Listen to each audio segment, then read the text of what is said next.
Como fazer para o seu aluno gostar de realizar as lições de casa? Às vezes isso é bem difícil. É isso que o canal Alox vai falar hoje. Então fica conosco até o final que você vai entender algumas dicas muito importantes para esse processo. Eu sou Silvana Barbosa, você está no canal Alox. Aproveita e se inscreve no canal, nosso canal tem um pouco mais de um ano e nós estamos trazendo vídeos todos nesse sentido, no sentido de aprender, de educação. Deixa seu comentário, é fácil para você ter a sua turma fazendo a lição de casa? E seus filhos fazem lição de casa? E você fazia essa lição? Então comenta aqui conosco e divulga o nosso vídeo. Assim mais pessoas terão acesso a essas informações e aos seus comentários. Então vamos pensar um pouquinho qual que é o objetivo da lição de casa. Não é ocupar o tempo da criança e do adolescente. É que a criança e o adolescente possa ter um aprendizado maior, mais amplo, que ele reforce aquilo que ele está aprendendo na sala de aula, na escola. Pensando nisso, teoricamente os alunos teriam que gostar de realizar a lição de casa, mas não é isso que nós vemos. Às vezes o professor passa uma série de lições de casa e elas não voltam realizadas. E este é um problema, porque quando o professor ele passa uma lição, ele imagina que a turma esteja preparada para a próxima aula e que já tem aquele conhecimento básico ou aquele treino anterior.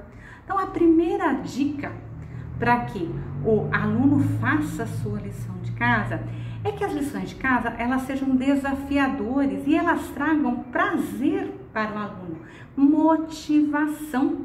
É muito difícil para o aluno se motivar apenas com a sua vontade. Geralmente não é assim que funciona. Então o professor ele precisa pensar atividades que tragam para o aluno desafios.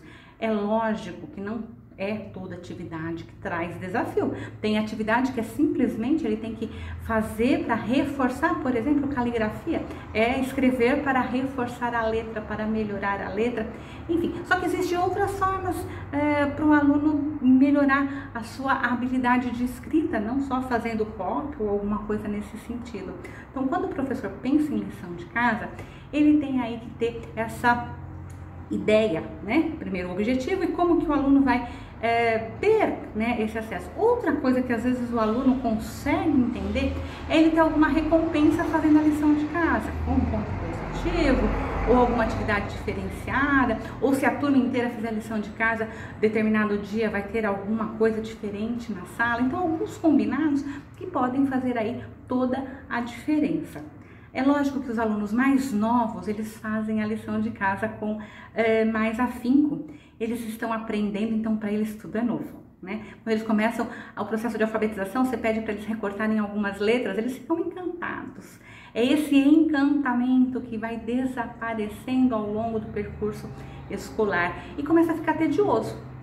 E no processo de ficar tedioso, a lição de casa também passa a ser tediosa porque a gente compete, a escola compete com a internet, com os amigos, com os namorados, com as namoradas, com o trabalho, dependendo se for jovem trabalhador.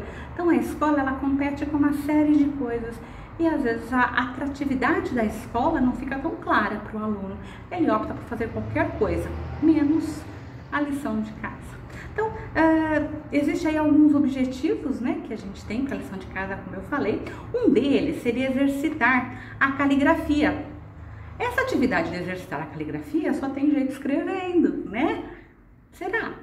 Será que a gente não pode para os pequenos dar uma outra atividade para que ele melhore a conduta da letra? Talvez alguns desenhos, pintura, que também vai estar melhorando essa escrita. Então, é importante a gente estar pensando, se o aluno ele está no ensino fundamental 2 ou no médio, ele não tem que fazer atividade para poder melhorar a caligrafia, então não tem sentido ele fazer atividade de cópia, porque ele já tem teoricamente uma caligrafia adequada. Se ele está com um problema de caligrafia, ele vai precisar fazer atividade de caligrafia e não cópia. Então isso é muito importante. Às vezes o professor acha, copia tal texto em casa. Tá, pra quê? Não faz sentido, né, essa atividade. Então a gente tem que pensar muito nesse sentido que a atividade tem. Exercitar o raciocínio. Então o aluno aprendeu lá alguma conta, de repente conta de dividir. Então para ele fazer isso com uma capacidade boa, ele vai ter que fazer várias vezes, é a repetição. Não adianta ele simplesmente entender o cálculo se ele não fizer a repetição. Então são exercícios de fixação, então ele precisa fazer. Às vezes pode não ser gostoso de fazer, mas não tem como abrir mão, senão ele não vai fixar. É como quando a gente treina um músculo na academia. Você vai ter que treinar várias vezes até que aquilo se incorpore no seu aprendizado. Temos também que exercitar regras, né? Então, por exemplo, você vai estar dando alguma atividade que tenha regras, química, física, e a gente precisa entender quais são a lógica daquele entendimento, a lógica de filosofia, essas regras que perpassam, né, nos estudos. Então tem que fazer aí os exercícios para fixar como que funciona isso. Então não tem muito como você sair dessa situação de exercitar. Existe uma outra atividade que ela é de decorar. É muito estranho, mas algumas escolas elas meio que aboliram essa ideia de decorar, mas ela é necessária em algumas atividades. Lógico que a gente não vai decorar tudo porque não tem sentido, né? A ciência ela muda totalmente, os conhecimentos eles mudam automaticamente, mas tem algumas coisas que a gente tem que decorar. Por exemplo, eu tenho que decorar a localização do Brasil no mapa mundi. Eu tenho que saber aonde fica a Europa no mapa mundi. Eu tenho que saber a tabuada decorada, porque isso vai me facilitar no processo educacional. Eu tenho que decorar alguns nomes e algumas datas, porque isso vai fazer com que eu entenda, né, a parte histórica e geográfica. O corpo humano, eu preciso saber o nome do esqueleto. Então, algumas coisas tem que sim decorar. Agora, esse decorar ele pode ser feito de várias formas. Você pode fazer ele no lúdico, como você pode fazer ele não lúdico. Então, aí cabe o professor perceber qual hora que dá para fazer no lúdico, qual hora que não dá para fazer, né? Mas precisa estar pensando o que fazer. Lembrando que no ensino fundamental 2 médio são várias disciplinas. Às vezes os alunos reclamam, isso é um fato, que algumas semanas não se tem lição de casa de nenhuma atividade, de nenhuma disciplina. Quando chega na outra semana, as atividades elas se acumulam, então aí fica difícil para o aluno exercitar o tempo. Então procurar ter aí um controle, aí a coordenação pedagógica pode entrar e estar dividindo mesmo esse tempo, né? Qual que é o tempo legal para se fazer uma atividade. Eu tive uma experiência muito interessante em relação à atividade. Foi até no tempo que nós estávamos dando aula remota, no início da pandemia, eu ainda estava como professora, e aí eu estava dando aula de filosofia, e alguns alunos do 3º ano me pediram para que eu ajudasse, né, em tarefas para o vestibular, que eles queriam fazer o vestibular. Porém, para que eu fizesse isso, eu ia dar mais atividade de lição do que era necessário. E aí, o que eu fiz? Eu coloquei atividades extras. Essas atividades, elas não valeram nota, né? Elas não valeram participação, mas os alunos tinham acesso ao conhecimento que eles queriam. Então, sim, dá para se fazer lição de casa que não se tenha uma dimensão avaliativa, mas que traga para aquele aluno que está interessado um conteúdo a mais. Então, seriam atividades extras de lição de casa, né? Lógico que esse aluno que faz atividade extra, provavelmente ele vai se dar bem em todas as outras disciplinas, porque ele vai estar estudando mais, então ele ganha com isso e ganha em conhecimento. O 3º tipo de atividade é a atividade de pesquisa. O professor, ele geralmente dá pesquisa para o aluno fazer, e é importante que ele dê o passo a passo, porque na internet nós vamos ter muita coisa. Bem diferente da nossa época que a gente ia na biblioteca, ia pesquisar um tema, nós falávamos o tema para a pessoa ali da biblioteca, né, o bibliotecário, ele falava, olha, você pega livro tal, ele te direcionava, então você tinha certeza de que o conteúdo que você estava pegando estava dentro daquilo que era adequado para uma escola. Na internet não é assim. A gente coloca um tema no Google, sai um monte de coisa, algumas coisas totalmente equivocadas, fake news.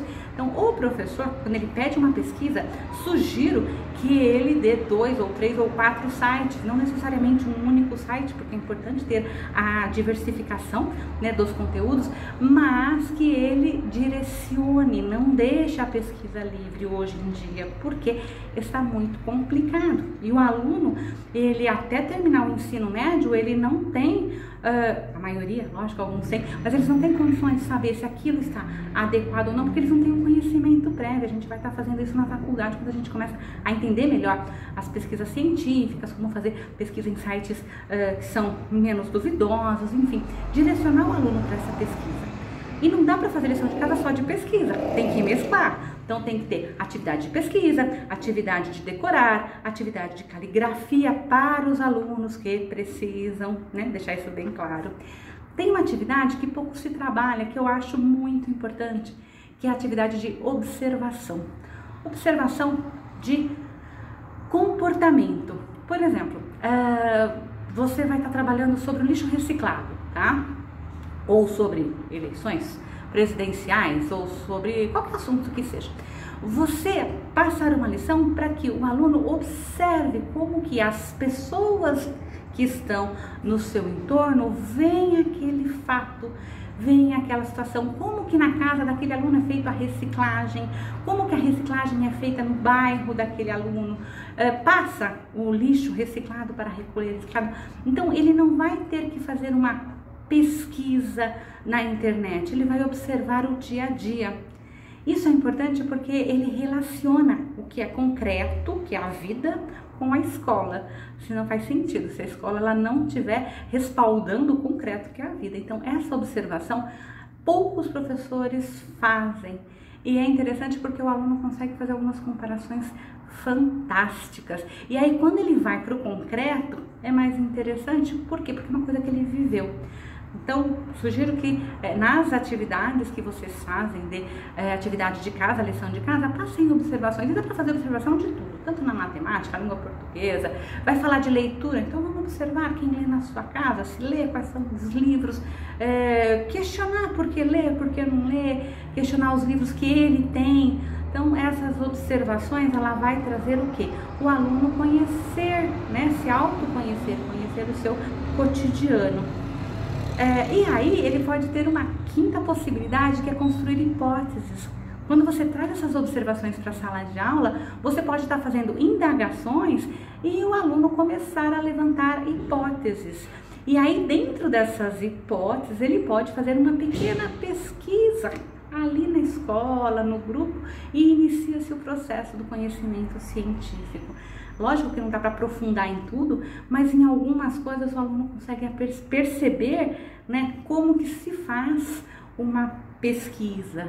E aí você pode estar fazendo isso de várias formas. Então essa construção de hipótese, ela é bem interessante. Às vezes a gente não faz também, não manda esse tipo de lição de casa para os nossos alunos, e isso é algo bem desafiador. E a sexta, né, o sexto item que eu acho que é importante de lição de casa é a leitura. Toda disciplina, no meu ponto de vista, teria que ter um livro para ler, toda, português, matemática, inglês, história, geografia, que sejam livros pequenos, mas é importante que os alunos tenham acesso à leitura, né, de livros inteiros, e não apenas de pequenos trechos, pequenos textos. Então, às vezes, o professor de língua portuguesa trabalha bastante leitura, mas os outros professores não passam essa lição de casa, né? Então, quando a gente trabalha a diversificação da lição de casa, fica algo menos pesado para o aluno. Por quê? Porque cada situação ele vai estar fazendo de forma diferente. E mesmo o aluno que estuda na escola integral, ele precisa, né, fazer essa lição de casa. Por exemplo, leitura de um livro, né? Talvez ele não vá fazer treino de caligrafia ou exercício de fixação, mas ele pode fazer pesquisa, ele pode fazer observação, ele pode construir hipóteses, então ele pode fazer uma série de coisas. Lógico que a gente não vai deixar o aluno estudando 24 horas por dia, mas se o professor passar lições de casa que sejam desafiadores e que tragam um propósito, é mais fácil de o aluno estar fazendo. E ter os combinados. Olha, fazer lição de casa vale nota, ok? Ou não, fazer lição de casa não vale nota. São combinados que cada professor vai fazer com cada classe, desde que o aluno faça aquilo com vontade e não por pura obrigação. Se ele fizer com vontade, as chances dele aprender aquele conteúdo é muito maior. Se ele fizer com obrigação, provavelmente vai sair o conteúdo, mas ele vai estar fazendo aquilo de forma mecânica e não vai estar tendo o aprendizado necessário para aquela função, ok? É isso que eu trago hoje então aqui no canal Alox. Eu espero que você tenha gostado. Compartilha como que é para você fazer a lição de casa com seus alunos, com seus filhos, enfim, como que é esse processo. E divulga o nosso vídeo, assim nós vamos ter mais acesso e mais pessoas comentando aqui conosco. Te aguardo então para um próximo vídeo. Até mais!